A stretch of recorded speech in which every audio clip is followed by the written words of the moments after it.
Bom dia, boa tarde, boa noite, meu amigo prevencionista, tudo bom com você? Eu sou Victor Costa e estamos aqui mais um dia para a nossa série O que eu vi e o que eu vivi na área de segurança e saúde do trabalho. E hoje a gente está contando aqui com a presença ilustre do nosso amigo e professor na minha pós-graduação, Renato Alemandi. Tá? Eu tenho uma vasta experiência na área de combate a incêndio e em relação à segurança em processo, incluindo o RASOP, e aceitou o nosso convite para estar aqui compartilhando com a gente um pouco da experiência dele. Galera, fica aí com o Renato aí. Um abraço. Valeu!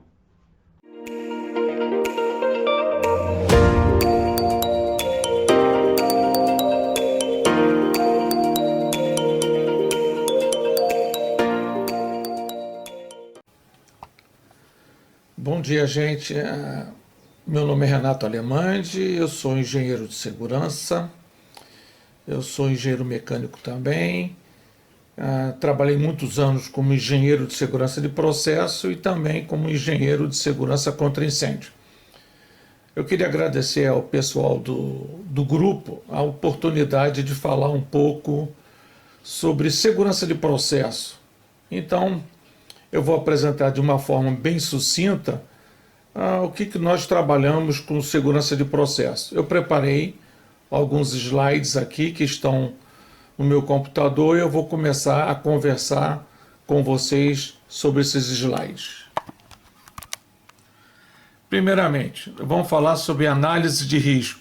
E nesse caso, dentro de todas as análises, eu vou falar sobre RASOP, tá? No momento, RASOP. Bem, qual é o histórico de RASOP? Bem, tudo começou depois do grande incêndio na Flixboro, na Inglaterra, em 74, onde explodiu uma fábrica de produção de clorprolactana, que é a matéria-prima do nylon. Depois nós tivemos em Seveso, na Itália, em 76, um vazamento de dioxina. Causou muito problema também. Bhopal, na Índia, nem se fala, né? Mais de 2.500 mortos. E Chernobyl, em 86, com aquela tragédia do vazamento, a explosão do reator número 4 e vazamento. Bem, o que aconteceu? Aconteceu o seguinte, aconteceu que a mídia desceu o pau em cima das indústrias químicas, petroquímicas, petróleo, nuclear, e ficou perante a população que eram empresas, indústrias extremamente perigosas, extremamente sujas com relação ao meio ambiente, que falhavam demais em sua segurança. Lógico que há de se ter uma reação, e a reação veio através da ONU e outras entidades que começaram a sugerir mudanças no seu processo de engenharia. Então, o RASOP ele vai ter duas grandes vertentes. Um objetivo, ou seja, trabalhar em todos os sistemas de produção e de processo, e o âmbito qual é? Vai ser procurar em desvios das variáveis de processo alguma coisa que pode colocar em risco todos da empresa e também a comunidade. E a palavra RASOP, ou hazard, ela vem de hazard, de perigo, e operability, que é operabilidade. E nós estamos acostumados a chamar no Brasil de análise de perigos em operação. Essa é uma técnica qualitativa. E também podemos dizer um pouquinho de semi-qualitativa num ponto dela. O que é? Consiste em detectar desvios de variáveis de processo em relação àqueles valores estabelecidos como normais por ocasião do desenvolvimento do projeto. Ou seja, vão procurar ver o que pode acontecer quando essa variável começa a sair do limite. Bem, o método identifica de uma forma sistemática e qualitativa quais são os perigos e problemas de operação, sempre em operação. Vamos utilizar sempre várias palavras guias que estão dentro da própria técnica e, com o grupo de trabalho, estabelece um brainstorming onde as pessoas vão procurar tentar identificar os desvios em cada ponto do teu sistema. É uma equipe de trabalho, não pode ser feito sozinho, e depois eu vou mostrar para vocês a equipe mínima, e ela tem que ter uma pessoa que seja um líder experiente em RASOP, com treinamento e habilitação para conduzir, porque se a gente não tiver líderes experientes, podemos confundir o RASOP com reunião de segurança. Não é muito bem assim. E qual é o grupo ideal para fazer um RASOP? Temos que ter engenheiro de processo, engenheiro de produção ou um operador sênior de muito conhecimento. Temos que ter um engenheiro de segurança, um engenheiro de instrumentação e controle e também um engenheiro de manutenção. Dependendo da complexidade do RASOP, nós podemos ter opções de chamar mais pessoas, como, por exemplo, um engenheiro de automação, ou engenheiro de materiais, ou engenheiro de equipamentos. Esse grupo é o mínimo que nós podemos ter, porque quando o grupo que vai ser treinado com antecedência no método de RASOP, eles têm que estar juntos, porque um ajuda ao outro a perceber um problema. Então, isso é fundamental, que esse grupo se reúna periodicamente, numa sala específica e que tenha todos os recursos audiovisuais preparados só para atender o RASOP. Então a sugestão é uma sala com todos os desenhos e manuais que eu vou falar adiante, com sistema de projeção de imagem, e que a gente se dedique a somente trabalhar para a RASOP. Reuniões pré-agendadas, marcadas, e tem que ter também uma vertente importantíssima, que é a vertente da gerência e da diretoria da empresa, porque isso tem impacto muito grande com relação a seguros. E eu vou dar um exemplo.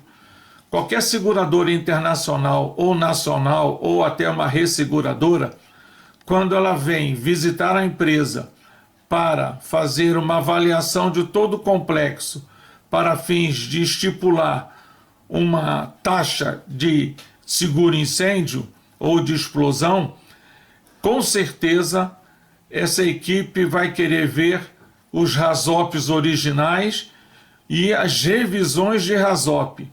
Se isso não estiver acontecendo, essas empresas químicas, petroquímicas, farmacêuticas, nucleares, indústria do petróleo ou equivalentes, que trabalham com inflamáveis ou explosivos, essas empresas terão agravada a sua taxa de seguro-incêndio. E essa taxa, se for de 0,1% até 1%, o custo sobre a apólice de seguro-incêndio paga todo o custo de investimento para se colocar esse grupo numa sala específica para estudar RASOP. Qual é o material básico para ter uma estrutura de RASOP? Material básico: fluxograma de processo, que nós chamamos de PNID, fluxograma de engenharia, manuais de produção e de processo, desenhos de localização dos equipamentos, as fichas de segurança do produto, matriz de causa e efeito, tem muito a ver com automação, e folha de dados de equipamentos. Então esses materiais devem estar disponíveis, totalmente atualizados, tem que estar tudo em as-built, atualizados na sala de estudo de RASOP. Então ali dentro, onde o grupo vai se reunir, esses documentos ficam à disposição do grupo. Aqui eu coloquei uma ideia de que é um fluxograma de processo, PNID. Se você notar, eu tenho diversos equipamentos, como por exemplo esse tanque, eu tenho um compressor, mas se vocês notarem, existem diversos instrumentos que estão interligados numa malha em que vão fazer o controle do processo. Essa malha também é analisada pelo grupo de segurança de processo. E vocês podem ver que eu tenho válvulas de segurança também. Eu tenho motores da área de torre de arrefecimento para esfriar. Então, esse aqui é uma pequena amostra do que é um PIN-ID. É esse, em cima desse documento principal que o grupo trabalha. Bem, quais são as principais variáveis de processo que nós vamos analisar? As principais são essas 4 aqui em cima: fluxo, pressão, temperatura, nível. Podemos também avaliar viscosidade, composição, componentes, reação. Podemos ter diversas outras que você também vão ver no slide mais à frente. E o que é o desvio? O desvio é a diferença entre o valor da variável num dado instante do processo, comparando-se com o seu valor normal do projeto em si. Então, se este valor estiver variando para cima ou para baixo da sua condição normal de projeto, é considerado pelo grupo desvio. E é em cima desses desvios que nós vamos atualizar. Por exemplo, esses desvios podem ser agentes promotores de uma capacidade extremamente agressiva.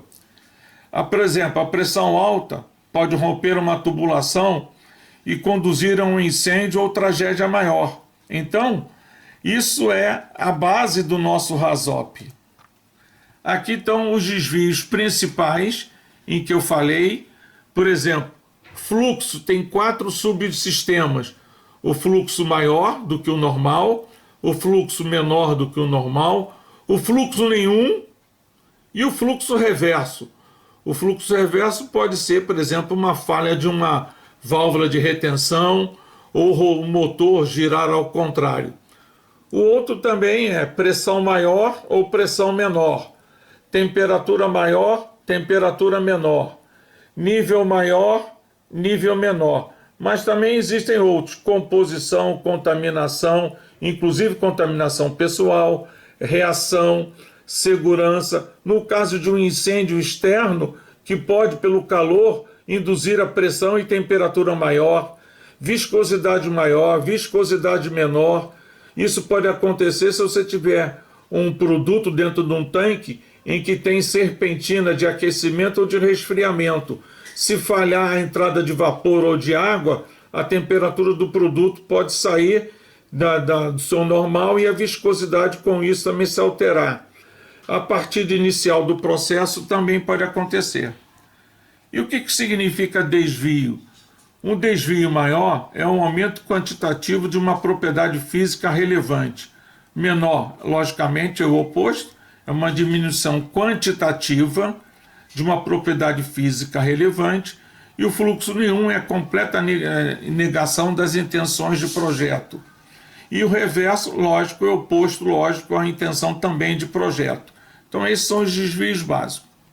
E como é que o grupo trabalha? Imagine você uma empresa muito grande como as petroquímicas e indústrias químicas. Como é que nós vamos fazer o RASOP? A técnica nos ensina a partilhar todo o RASOP em pequenos nós. Essa é a palavra técnica, nó, que consiste em analisar pedaços por pedaços daqueles fluxogramas de processo. Então, você não analisa um documento inteiro de uma vez só.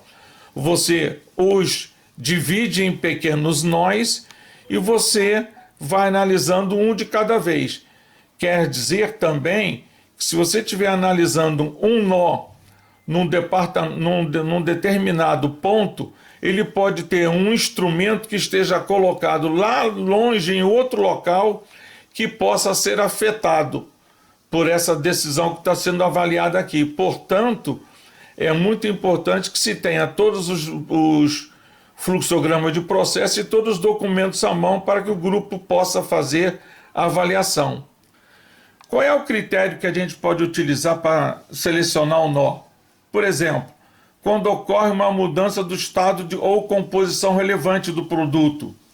Grandes equipamentos separados comparando-se processos distintos. Por exemplo, pressão, temperatura, fluxo, viscosidade, composição.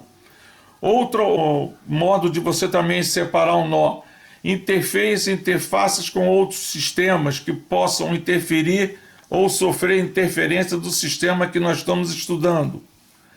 Linhas de equipamentos e linhas de equipamentos relacionados aos maiores inventários de produtos perigosos, grandes tanques de armazenamento, reatores de processo, caldeiras e fornos, equipamentos sujeitos a pressurização excessiva e interfaces também com sistema de tocha ou flare ou sistema de abatimento de gases tóxicos em caso de algum vazamento. E aqui eu vou dar um exemplo para vocês de como a gente mais ou menos separa os nós. Aqui foi colocado um pedacinho de um processo que é uma mistura de amônia com ácido fosfórico para produzir fosfato diamônico. Então aqui vocês podem ver que nós temos um reator e 2 tanquezinhos externos e embaixo tem um outro tanque de estocagem da mistura. Então, com base naquilo que nós conversamos no slide anterior, aqui nós temos um nó separado, está vendo aqui em preto nesse canto, em vermelho eu tenho um nó no meio, aqui eu tenho outro nó desse outro lado, ou seja, e um quarto nó aqui embaixo, está vendo? Com base naquilo que nós conversamos no slide anterior, é separados esses nós, e cada nó desse que é tratado dentro do processo, um de cada vez. Lógico que pode haver interferência de um no outro. E como a gente vai analisar o risco? Para você analisar o risco, o grupo que está fazendo o RASOP, ele tem que trabalhar com o que nós chamamos de matriz de aceitabilidade. Essa matriz ela trabalha com severidade e com probabilidade. Ou seja, qual é a probabilidade desse evento que nós estamos estudando acontecer, como por exemplo, falha de uma válvula de segurança, quando ela devia abrir, ela permanece fechada. Qual é a probabilidade disso acontecer?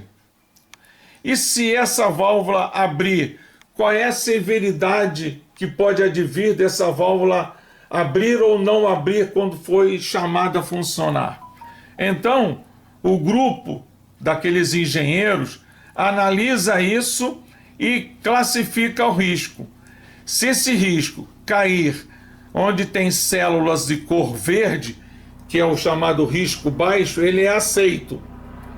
Se o que o grupo avaliou cair no risco amarelo, o risco amarelo pode ser aceito, mas o amarelo que tiver bem junto já ao vermelho, alguma coisa tem que ser proposta para minimizar esse risco, porque ele está se aproximando do risco alto que não é aceito.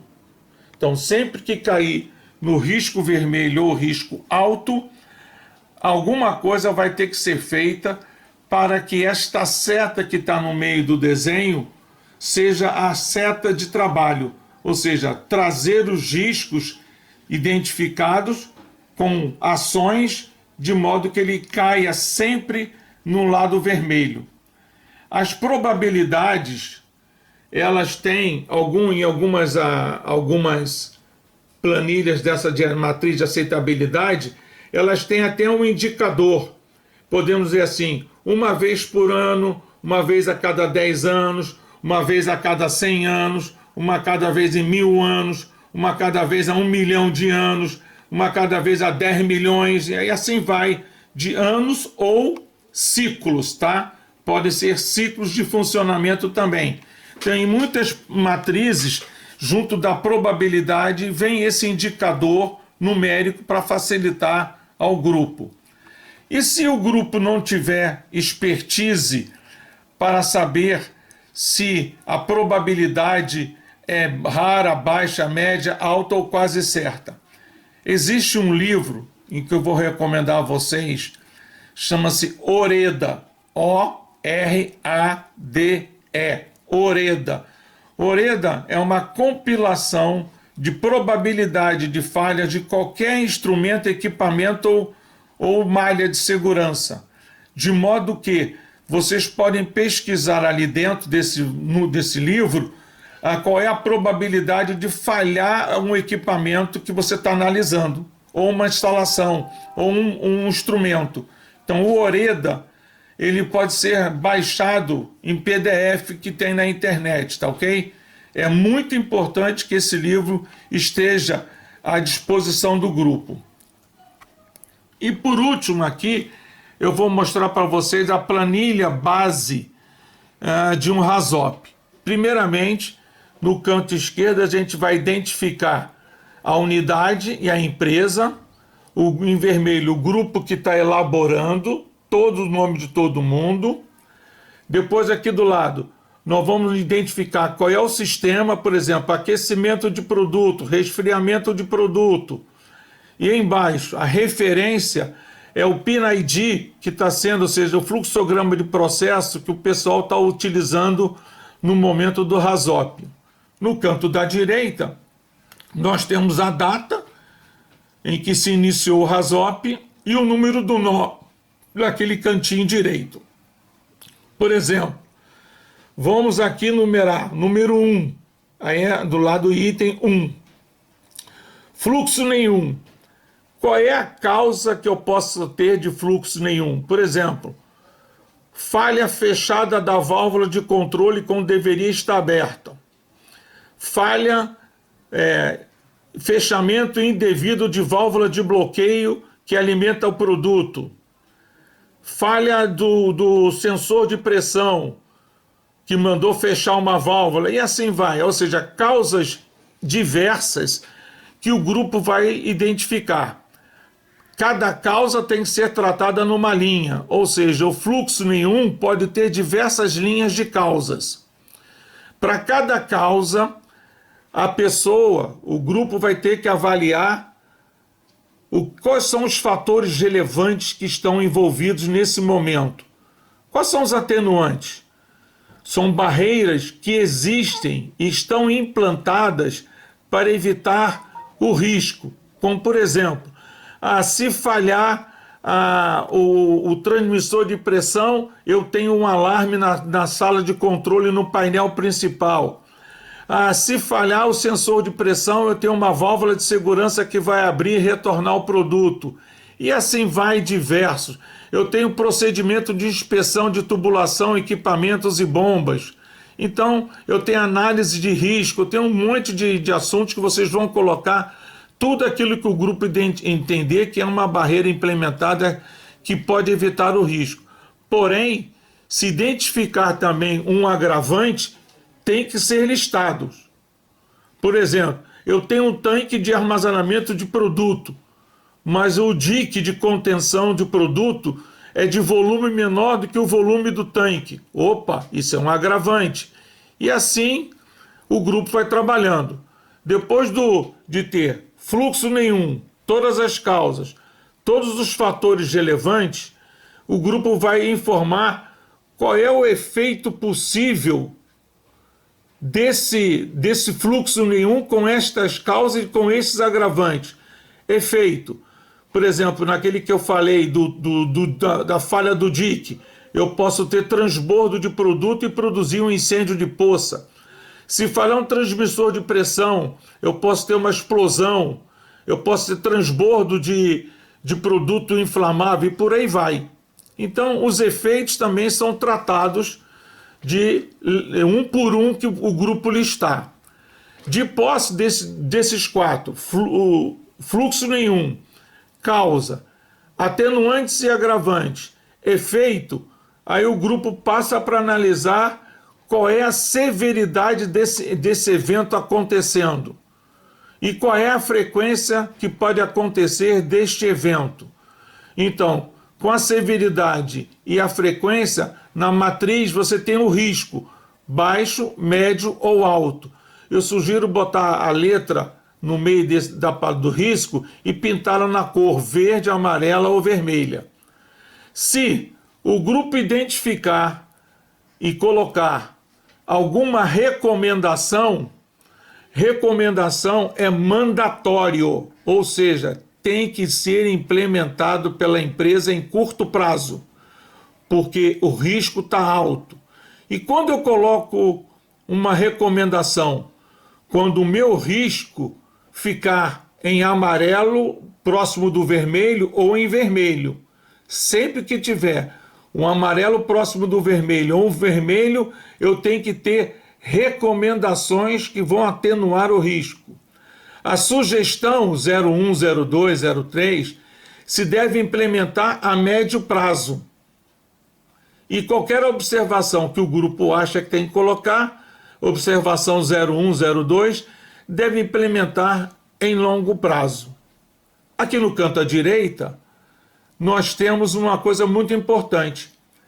Se o risco aqui indicado for amarelo próximo ao vermelho ou vermelho, e eu tenho recomendações e sugestões que têm que ser implementadas, nesse ponto daqui, o grupo faz uma reavaliação do risco, considerando essas informações aqui como implementadas. Ou seja, ele analisa de novo o risco. Aí ele vai avaliar qual seria a severidade e qual seria a frequência. Logicamente, o que vai baixar normalmente é a frequência do evento e o risco é reclassificado de novo. Se o risco vier para verde ou amarelo junto ao verde, não há problema nenhum. E se tiver alguma observação, vocês podem colocar ali.